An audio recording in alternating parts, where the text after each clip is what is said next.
Esta pregunta que usted hace tiene mucho sentido. Claro que tiene contemporaneidad el analizar cómo don Antonio López de Santa Anna transitó de un presidencialismo a una dictadura, y yo añadiría a una dictadura despótica.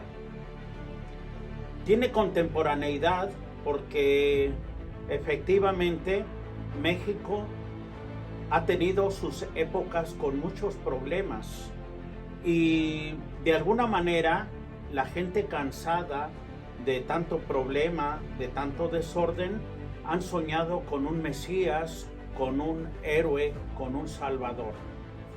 El estudiar cómo fue el tránsito de don Antonio López de Santa Anna, que accedió a un presidencialismo, y cómo fue su tránsito a una dictadura, y añadiría yo una dictadura despótica. México transitaba por graves problemas y esto fue lo que unificó el criterio tanto de conservadores como de liberales. Se unificaron para llamar a don Antonio López de Santa Anna y ofrecerle la presidencia de México. No solamente eso, sino una presidencia, un presidencialismo, ya que depositaron en él toda la confianza para que gobernara como él quisiera. Esto él lo tomó, gobernar incluso por encima de la ley.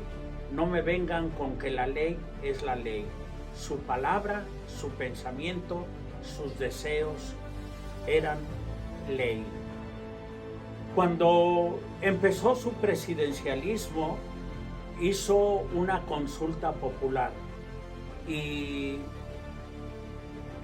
la consulta resultó altamente favorable, apoyándolo en su manera de llevar la presidencia. Esto lo hizo afianzarse en su postura dictatorial, al grado de que atentó contra la Suprema Corte, contra el Parlamento, y solamente sus decretos empezaron a tener validez. Desde luego, este tipo de dictaduras necesita el apoyo del ejército. De ahí que don Antonio López de Santa Anna favoreció altísimamente al ejército.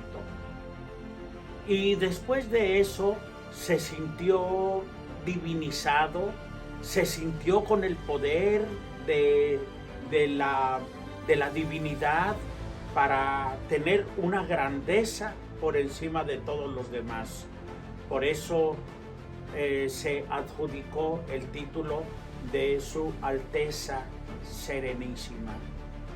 Y no solamente de manera personal, sino de manera dictatorial y con miras hacia el futuro, es decir, una dictadura. Pero ¿por qué digo que despótica?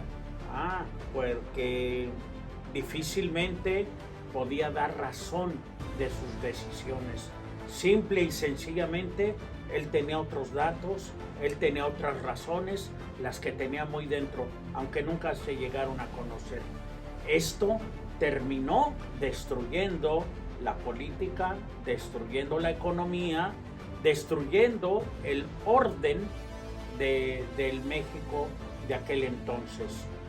Su pregunta tiene contemporaneidad porque estamos viviendo en México una gran crisis de corrupción en los partidos anteriores, en las instituciones, y se ha tenido la esperanza en un Mesías, en un Salvador, y alguien que ha aprovechado muy bien esa necesidad se lo ha adjudicado. Y todos estos pasos parece hasta un cronograma que se va cumpliendo paso a paso, pero sí, efectivamente, vamos hacia una dictadura despótica. Ya vimos cómo se atenta contra el Parlamento, contra la Cámara Alta y también contra la Suprema Corte. Vemos cómo se atenta contra el periodismo y contra la libertad de expresión. Vamos a una dictadura, si es que no estamos ya en ella, y lo peor de todo es que muy bien aceptada por la gran mayoría, eso no lo podemos negar, por una gran mayoría de mexicanos, quien curiosamente el déspota, el dictador, le llama el pueblo, como si las demás personas no contaran, como si las demás personas no fueran pueblo.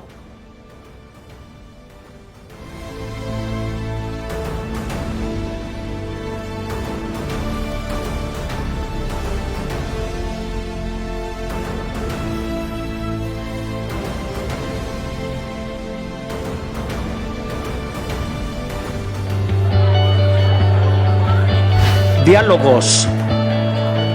La realidad a través de la palabra.